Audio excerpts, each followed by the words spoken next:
Hi guys, Mike Ward here. The warm weather is upon us, and to me that means meat on the grill and celebrating the best of summer, particularly the produce. So I've teamed up with Walmart to create what I think is some really easy but jam-packed, flavorful recipes. Today I want to cook for you the perfect steak, and what I mean by that is seared on the outside and pink and tender in the middle. Now I'm a firm believer that you do not need to go to a high-end restaurant and spend $30, $40 or $50 to achieve this. You can do it at home. So let's talk meat. You gotta start with the best. That means Canadian top quality Angus beef. I picked up this steak from Walmart. I actually didn't know until recently that they carry Canadian top quality Angus beef. And they use many of the same suppliers that stock the other major Canadian chains. What I've got here is a T-bone steak, one of my favorite cuts because it incorporates two different cuts of meat. On this side, you've got the tenderloin, which is the granddaddy of tenderness, very lean cut of meat. And on the other side, you've got the sirloin, or otherwise known as the New York cut. A little more marbled, not as tender, but more flavor. With a piece of meat like this, there's not a lot I like to do to it. Just a little bit of oil. Good healthy sprinkle of salt. Make sure that's spread evenly on both sides. And pepper. Be very generous with your pepper as well. I'm going to cook the steak in two phases. First, I've got a grill pan on a medium to high heat, and I've preset my oven for 450. That's where I'm going to finish it.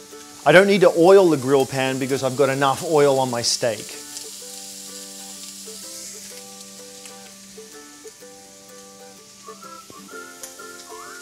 That sear you're hearing is the sound of flavor developing, those char marks on the outside. The reason why meat and steak so often sticks to a pan is because you haven't let it sear enough before you've moved it. So really let it sit there, let those proteins caramelize and bind to each other and not to the pan.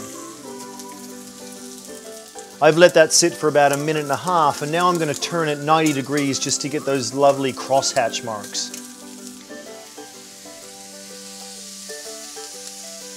2 minutes in total. Now I'm going to turn it over. I've given that about 2 minutes per side. Now I'm going to slide it in my oven at 450. Give it about 4 or 5 minutes in there. That steak was in the oven for about 5 minutes, and now I'm going to let it rest for another 5. That is so important because it will redistribute the juices throughout the meat and guarantee that it's juicy. First thing I'm going to do is remove that tenderloin from the T-bone. Cooking on the bone guarantees that it's beautiful and moist.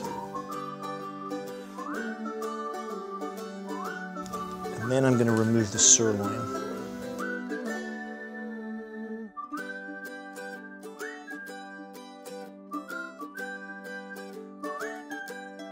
This is my sirloin. Perfectly cooked. Medium rare to medium, moist and tender. And my tenderloin. Beautiful and pink in the middle.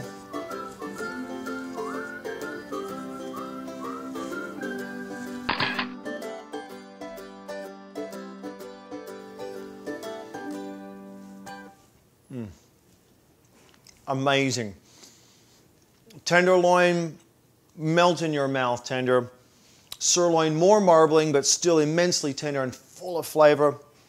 Guys, I got a lot of recipes coming out this summer, so be sure to check back to my channel. And if you like what you saw today, click on one of the 2 recipes on the screen right now, and I'll see you soon.